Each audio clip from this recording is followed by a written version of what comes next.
रिश्ता चाहे कितना भी बिगड़ा क्यों ना हो, अगर सुधारना चाहो तो सब कुछ ठीक हो सकता है। उसके लिए आपको ना तो कोई मंत्र पढ़ने हैं और ना ही कुछ यज्ञ हवन करवाना है। बस थोड़ा सा समझदारी के साथ काम लेना है, क्योंकि रिश्तों में हमारे पार्टनर के प्रति या पति पत्नी में कुछ इमेजिन करके हम नहीं चल सकते। उसके लिए हमको प्रैक्टिकल होना पड़ता है। और अगर आप काम कर रहे हैं या फिर कुछ दूसरा सोच रहे हैं, कुछ दूसरा करने जा रहे हैं, आपको कोई लॉटरी का टिकट ले लिया है, तो उस बातों में आप इमेजिन कर सकते हैं कि ऐसा हो सकता है, वैसा हो जाएगा। लेकिन आप रिश्तों में इमेजिन नहीं कर सकते। आपको ओनली प्रैक्टिकल होके ही सब कुछ संभालना पड़ता है, सोच के चलना पड़ता है, सोच समझ कर बोलना पड़ता है। तो इसी बात को लेकर मैं आपसे कुछ मेरे विचार शेयर करूंगा, और वीडियो पसंद आए तो लाइक कर लेना। तो स्वागत है दोस्तों आपका एक बार फिर से अनमोल सत्य विचार चैनल में। रिश्तों में हम क्या गलतियां करते हैं, क्या सोचते नहीं हैं, कैसा सोचते हैं, क्यों सोचते हैं, और रिश्ते क्यों टूटते हैं, क्यों तलाक की बॉर्डर पर आ जाते हैं। जो कभी एक दूसरे के लिए मर मिटने की बातें करने वाले लोग अचानक से अलग क्यों हो जाते हैं, इसी के बारे में मैं आपका समय लूंगा, और आशा करता हूं कि ये बातें आपको बहुत पसंद आएगी। प्रैक्टिकल बातें हैं, कॉमन बातें हैं, लेकिन जो बताने का तरीका रहता है, समझाने का तरीका रहता है, वो थोड़ा सा अलग है। तो बने रहना वीडियो में अंत तक, और अभी तक चैनल पर नए हो तो सब्सक्राइब करके बेल आइकन को प्रेस करना बिल्कुल भी मत भूलना, क्योंकि आगे भी मैं आपके रिश्ते बचाने की पूरी कोशिश करने वाला हूं। तो जैसे कि मैंने बताया कि रिश्तों में प्रैक्टिकली हमको इन्वॉल्व होके, प्रैक्टिकली हमको सोच के, प्रैक्टिकली बातें करके हमको रिश्तों को संभालना पड़ता है। ये दुनिया बहुत बड़ी है और इस दुनिया में काफ़ी कुछ होता रहता है। किसी के किसी और तरह की समस्या रहती है, किसी के किसी और तरह की समस्या रहती है। हर इंसान के समस्या एक जैसी नहीं है, हर पति पत्नी की समस्या एक जैसी नहीं है। किसी को पत्नी अच्छी नहीं लग रही है तो किसी को पति अच्छा नहीं लग रहा है। तो ये सारी बातें तो ठीक है, कॉमन है, हम समझ सकते हैं। इसके उपरांत मैं आपको एक बात बताना चाहता हूं, थोड़ी कड़वी है लेकिन बात सत्य है।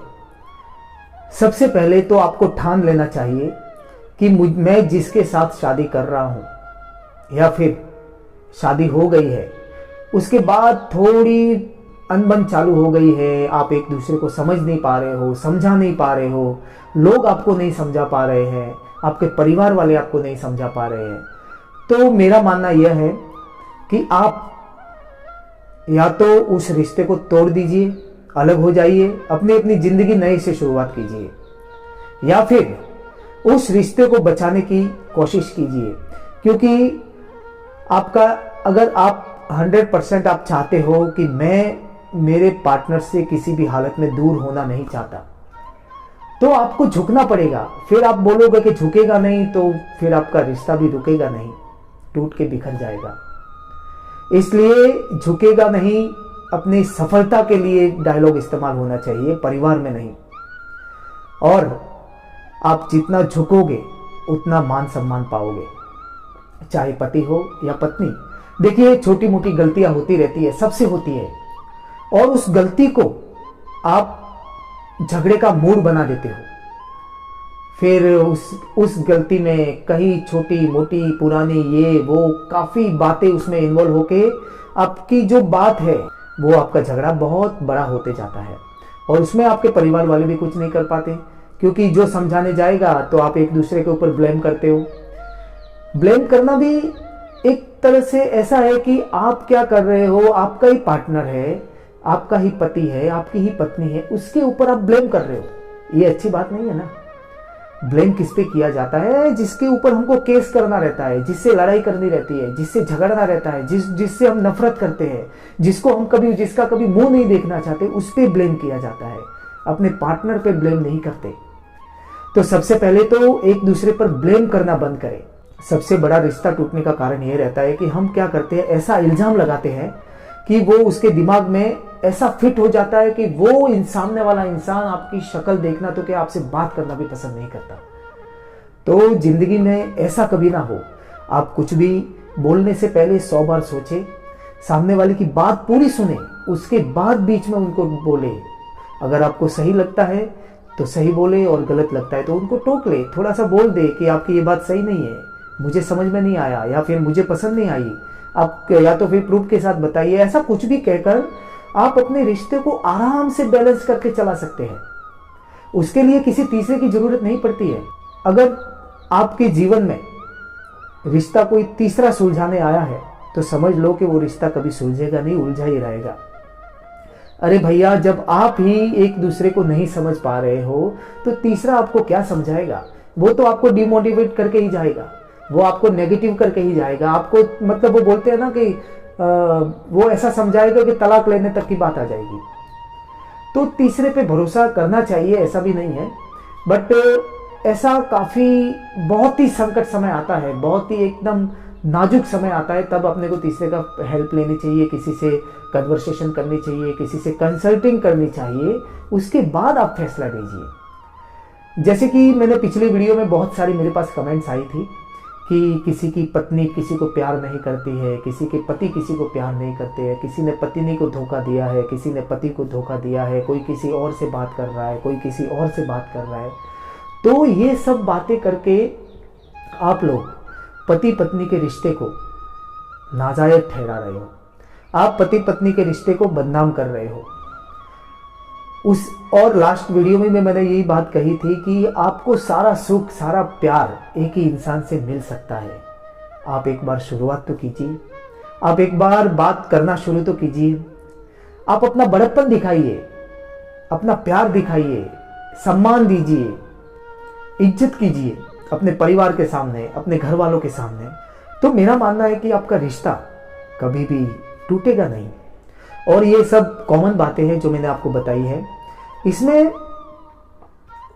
जो प्रैक्टिकल की बात है उसमें आपको एक ही काम करना है कि जितना हो सके कान भरने वालों से दूर रहे, और जितना हो सके उतना प्रत्यक्ष रूप से अपने जीवन साथी पर विश्वास करें।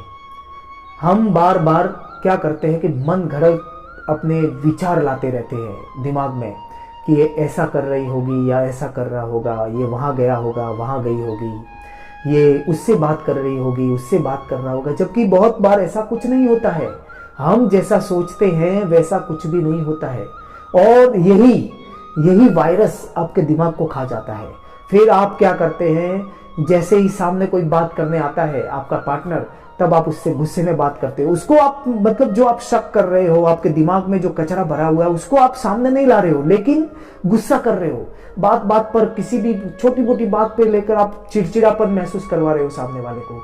तो उसमें क्या होता है कि सामने वाले की जो पेशेंस लेवल है वो आउट हो जाता है, और जब आउट होता है तो वो भी आपका फिर उसी तरह से ही आपके सामने होता है, आपके मुंह तोड़ आपको जवाब देता है। फिर आपको और भी अच्छा नहीं लगने लगता है, फिर आपका झगड़ा बढ़ते जाता है, फिर आप किसी की नहीं सुनते, उनकी तो सुनना ही छोड़ो, आप किसी की नहीं सुनते, और इसकी ये कहा सुनी में आपका रिश्ता टूट के ऐसा बिखर जाता है कि फिर पछतावे के अलावा आपको कुछ नहीं रहता आपके पास। देखिए, पति पत्नी का जीवन, जो पति पत्नी का रिश्ता है वो भगवान ने सोच समझ कर बनाया है। हम सब जानते हैं कि अगर ये रिश्ता ना बनाया होता तो दुनिया में लोग एक दूसरे को नोच कर खा गए होते, पता ही नहीं रहता कौन किसका लड़का है, कौन किसका पति है, कौन किसकी पत्नी है। तो ऐसा होना नहीं चाहिए था ना। इसीलिए भगवान ने इस पति पत्नी के रिश्ते को एक हमारे समाज के सामने, इस दुनिया के सामने लाया। तो हम क्यों नहीं उसकी कदर करते, क्यों उसको सीरियसली नहीं लेते? अरे भैया, शादी करने के लिए जैसी हम तैयारी रखते हैं, जैसी हम तैयारी करते हैं, ठीक उसी तरह शादी करने के बाद भी हमको ऐसी तैयारी रखनी पड़ती है, ऐसी तैयारी करनी पड़ती है। बात बात पर अपने पार्टनर को किसी भी हिसाब से दुखी नहीं होने देना चाहिए, चाहे स्त्री हो या पुरुष। एक दूसरे को अच्छे से सम्मान दीजिए, प्यार दीजिए। तो मेरे को नहीं लगता कि आपका रिश्ता कभी भी बिगड़ने की कगार पर आएगा। और रही बात जो दूसरों के संपर्क में आते हैं, आकर्षण में आते हैं, तो वो तो कभी सुधरने वाले नहीं है और ना ही उनको सुधारने की कोशिश की जाए, क्योंकि जो एक बार लाइन भटक जाता है वो भटक जाता है। उसके बाद तो मेरा मानना है कि आप भी आउट हो जाओ और अपनी ज़िंदगी की शुरुआत नए सिरे से कीजिए। देखिए, मैं आपका रिश्ता तोड़ना नहीं चाहता हूँ, तो आपको रिश्तों के साथ प्रैक्टिकल होना बहुत ज़रूरी है और जितना हो सके उतना एक दूसरे की बात पूरी सुनने की कोशिश करें, ताकि आपको समझ में आए कि सामने वाला कहना क्या चाहता है। फिर आप अच्छे से सोच समझ कर जवाब दे सकते हैं। अगर आप अभी भी पति पत्नी के रिश्ते को सीरियसली नहीं ले रहे हैं, तो फिर आपका शादी करना बेकार है, क्योंकि ये ऐसा रिश्ता है जिसमें हम सब बड़े हुए हैं। हम सब इसी रिश्ते के पहलू है जो आगे जाके हम भी इस रिश्ते में बनने वाले हैं या बन चुके हैं। तब तक के लिए अपना ख्याल रखें और रिश्ता बनाए रखें। धन्यवाद।